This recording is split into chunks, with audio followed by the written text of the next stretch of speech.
Hello welcome back. എല്ലാവർക്കും നമ്മുടെ പുതിയൊരു വീഡിയോയിലേക്ക് സ്വാഗതം. ഇന്ന് നമ്മൾ തയ്യാറാക്കുന്നത് ഓർക്കാപ്പുളി വെച്ചിട്ടുള്ളൊരു റെസിപ്പിയാണ് കേട്ടോ. നല്ല ടേസ്റ്റി ആയിട്ടുള്ള ഒരു റെസിപ്പിയാണ്. അപ്പോൾ ഇതെങ്ങനെയാണ് തയ്യാറാക്കുന്നതെന്ന് നോക്കാം. അപ്പോൾ അതിലേക്ക് നമ്മൾ ഓർക്കാപ്പുളി ഇവിടെ എടുത്തിട്ടുണ്ട്. ഇത് നടുവേ കീറിയിട്ടാണ് നമ്മൾ എടുത്തിട്ടുള്ളത് കേട്ടോ. 4 പീസാക്കിയിട്ടോ എങ്ങനെ നിങ്ങൾക്ക് കട്ട് ചെയ്യാൻ ഇഷ്ടമുള്ള വെച്ചാൽ അങ്ങനെ ചെയ്യാം. പിന്നെ ഇതിലേക്ക് മധുരത്തിന് ആവശ്യമായിട്ടുള്ള ശർക്കര നമ്മളൊന്ന് ഉരുക്കിയെടുക്കുകയാണ്.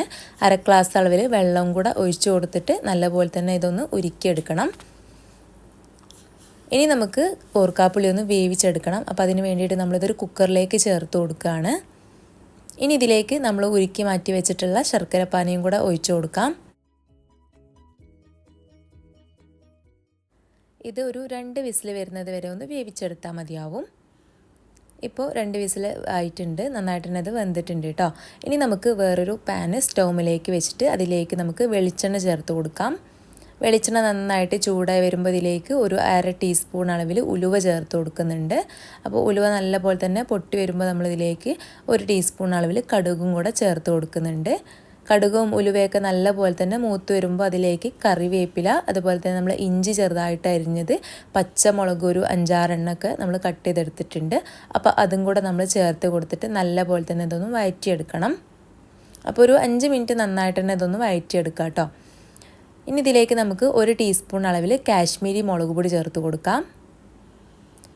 ഒരു 1/4 ടീസ്പൂൺ അളവിൽ കായപ്പൊടി ചേർത്ത് കൊടുക്കാം. 1/4 ടീസ്പൂൺ അളവിൽ മഞ്ഞൾപ്പൊടി ചേർത്ത് കൊടുക്കുന്നുണ്ട്.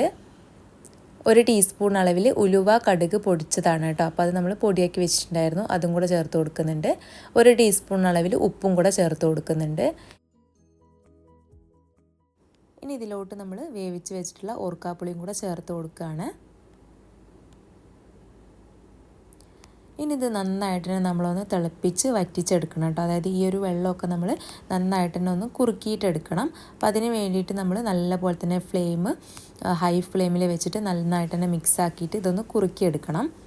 അപ്പോൾ ഇതിപ്പോൾ ഏകദേശമൊക്കെ ഇങ്ങനെ ആയി വരുന്നുണ്ട്. അങ്ങനെ നമ്മുടെ പിക്കിൾ ഇവിടെ റെഡി ആയിട്ടുണ്ട് കേട്ടോ. അപ്പോൾ ഈ ഒരു പരിവാകുമ്പോൾ നമുക്ക് ഫ്ലെയിം ഓഫ് ആക്കാം. കാരണം ഇത് ചൂടാറിക്കഴിഞ്ഞാൽ ഒന്നും കൂടെ തിക്കാവും. അപ്പോൾ ഒരുപാട് വറ്റിച്ചെടുക്കേണ്ട ആവശ്യമില്ല. ഒരു മീഡിയം രീതിയിലാവുമ്പോൾ നമുക്ക് ഇത് ചൂടാറിക്കഴിഞ്ഞാൽ ഈ ഒരു കൺസിസ്റ്റൻസിയിൽ കിട്ടുന്നതാണ് കേട്ടോ. അപ്പോൾ നല്ല ടേസ്റ്റി ആയിട്ടുള്ള, നല്ല സ്പൈസിയും അതുപോലെ തന്നെ നല്ല സ്വീറ്റും ഒക്കെ ആയിട്ടുള്ള നല്ല റെസിപ്പിയാണിത്. അപ്പോൾ എല്ലാവരും ട്രൈ ചെയ്ത് നോക്കുക. ട്രൈ ചെയ്ത് നോക്കിയിട്ട് നിങ്ങളുടെ ഫീഡ്ബാക്സുകൾ താഴെ കമൻറ്റ് ബോക്സിൽ എഴുതി അറിയിക്കാൻ മറക്കരുത്.